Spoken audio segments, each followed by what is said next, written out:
Praise the Lord.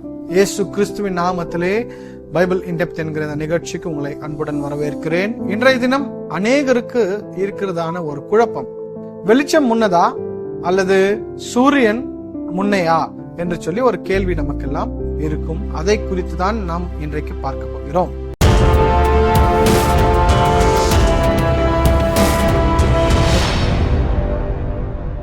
தேவன் 4வது நாளிலே தான் சூரியனை படைத்தார். அது எப்படி முதல் 3 நாட்கள் வெளிச்சம் இருந்தது என்று சொல்லி அநேகருக்கு ஒரு கேள்வி. அப்போ வெளிச்சம் வேறே சூரியன் வேறே என்று சொல்லி சிலர் சொல்லுவார்கள். அநேக விஞ்ஞான பூர்வமாய் பேசுகிற மக்கள் இதை வைத்துக் கொண்டு பைபிள் தப்பு என்று சொல்லி பேசிக் கொண்டிருப்பார்கள்.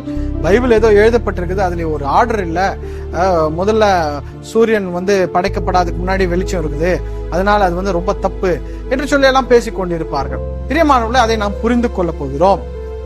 முதலாவது நாள் தேவன் வெளிச்சத்தை உண்டாக்கினார்.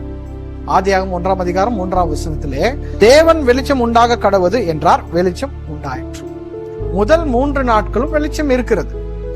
இப்போ இருக்கிற வெளிச்சத்திற்கு இப்பொழுது சூரியனும் சந்திரனும் நட்சத்திரங்களும் எதற்கு தேவை என்று சொல்லி அநேகர் கேள்வி கேட்கலாம்.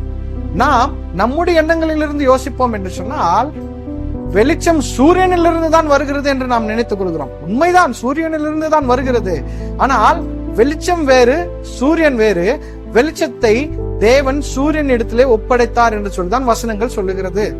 அதற்காக இந்த முதல் அதிகாரத்திலே 14 வசனங்கள் முதல் 18 வசனங்கள் வரை இதை குறித்து தான் பேசுகிறது.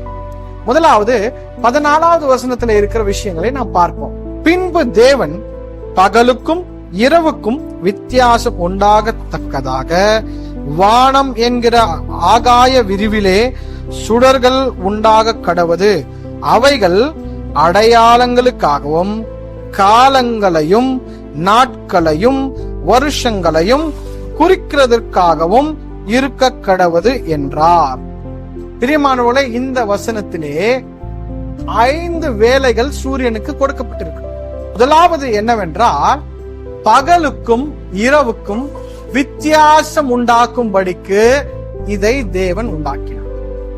முதலாவது வேலை, வெளிச்சம் இருக்கிறது, ஆனால் பகல் இரவு என்று சொல்லி இல்லை. இந்த வித்தியாசம் வேண்டும் என்று சொன்னால் அதுக்கு ஒரு ஆபரேட்டர் தேவை. அது அந்த வேலை தான் சூரியன் கிட்ட கொடுக்கிறார். இரண்டாவது, அவைகள் அடையாளங்களுக்காகவும், அடையாளங்களை காண்பிப்பதற்காக.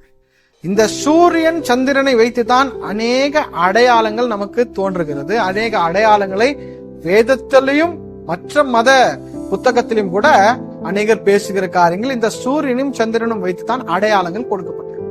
மூன்றாவது, காலங்களையும், சீசன்ஸ், மழைக்காலம், குளிர்காலம், வெயில் காலம், இப்படி காலங்களை குறிக்கிறதுக்காக இந்த சூரியன் இருக்கிறது. எப்படி என்று சொன்னால், சூரியன் பூமிக்கு மிக அருகாமையில் வந்தால் அது வெயில் காலம், ரொம்ப தூரமா போயிட்டா அதற்கு பேர் குளிர்காலம். இப்படித்தான் காலங்களை அடையாளப்படுத்துவதற்காக நமக்கு கொடுக்கப்பட்டிருக்கு.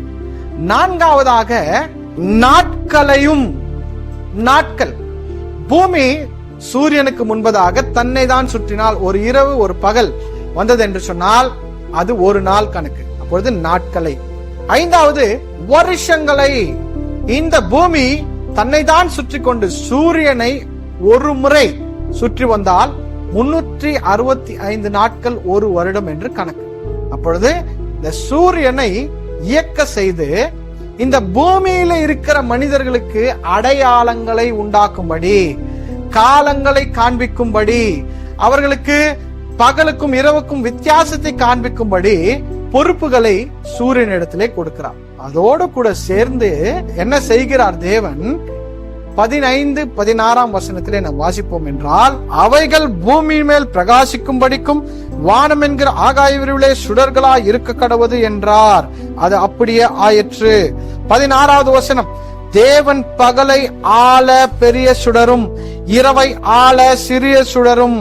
அப்பொழுது பகலை ஆளும்படிக்கு, அதிகாரம் செலுத்தும்படிக்கு, அதற்கு அதிகாரத்தை தேவன் கொடுக்கிறார்.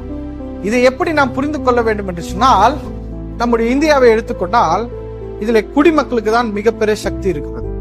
இப்போ நம்முடைய சக்தி தான் மிகப்பெரிய சக்தி. நாம் எல்லாரும் ஓட்டு போட்டு தேர்ந்தெடுக்கிற ஒரு மனிதர் நம்மை ஆளுகிறார். ஆனால் அதிகாரம் யாருடையது என்று சொன்னால் உண்மையாக நம்முடையதுதான். ஆனால் நாம் எல்லாரும் ஓட்டு போட்டு ஒரு மனிதரை அல்லது ஒரு பார்ட்டியை நாம் தேர்ந்தெடுத்து அவர்கள் கையிலே அதிகாரம் கொடுக்கிறோம். அதே போலதான் தேவன் வெளிச்சத்தை உண்டாக்கி விட்டார்.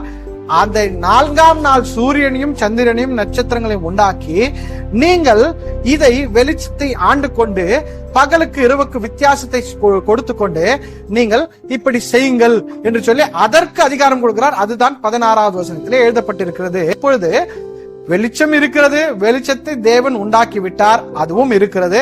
அந்த வெளிச்சத்தை தேவன் சுடர்களான இவைகளிடத்திலே கொடுத்து பகலையும் இரவையும் ஆளும்படி அதுக்கு அதிகாரத்தை கொடுத்திருக்கிறார். அவ்வளவுதான். இந்த பூமி சுற்றுகிறது, சூரியனை சுற்றுகிறது, இதெல்லாம் எப்போது ஆரம்பிக்கிறது என்று சொன்னால் 4ஆம் நாளிலே தான் ஆரம்பிக்கிறது. இதை எல்லாவற்றையும் உருவாக்கி அவர் சுற்ற வைத்து நாட்களையும் வருஷங்களையும் நமக்கு கொடுத்துதான், இதற்காக தான் இந்த சூரிய சந்திரனை தேவன் நமக்கு உண்டாக்கி கொடுத்திருக்கிறார். ஆகையால் பிரியமானவர்களே, வேதம் ஒரு நாளும் தவறாகி விடாது. வேதம் என்பதே ட்ரூத், சத்தியம். அதை மாற்றவோ அதை மறுக்கவோ நம்மால் முடியாது. ஆகையால் நாம் புரிந்து கொள்ள முடியவில்லை, நம்முடைய சிறிய மூளைகளுக்கு அது புரிவதில்லை. நாம் புரிந்து கொள்ள முயற்சி எடுப்போம். தேவன் நம்மோடு கூட இருந்து நம்மை வழிநடத்துவாராக. ஆம்.